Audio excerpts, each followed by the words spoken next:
મારું નામ કંચનબેન ભરતકુમાર પટેલ, નંબર 68. મને પાર્કિન્સન્સનો મોટો પ્રોબ્લેમ હતો.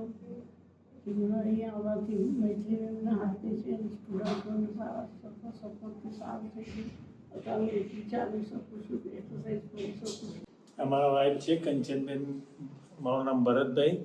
એ ઓલમોસ્ટ 68 યર્સ ઓલ્ડ છે.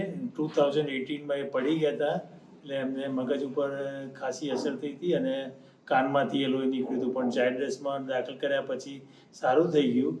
એ પછી અમે કેનેડા ગયા, ત્યાં અમને ટ્રીટમેન્ટ મળી, પણ એક્સરસાઇઝનું મેઇન કીધું. અમે લગભગ ઘણી બધી જગ્યાએ એક્સરસાઇઝ કરાવી, પણ છેલ્લા 2 મહિનાથી અહીંયા કોલેજમાં આવ્યા ત્યારથી અમારે એટલો બધો ફેર પડી ગયો કે જે આ 5 વર્ષમાં પડે 2 મહિનામાં ઘણો ફેર પડી ગયો. એટલે અત્યારે જાતે વોક કરે, ખાલી મારે વોચ જ રાખવાની કે પડી તો નથી જતી ને. એટલે એટલો બધો પોઝિટિવ રિઝલ્ટ ઘણું મળ્યું. થેન્ક્સ.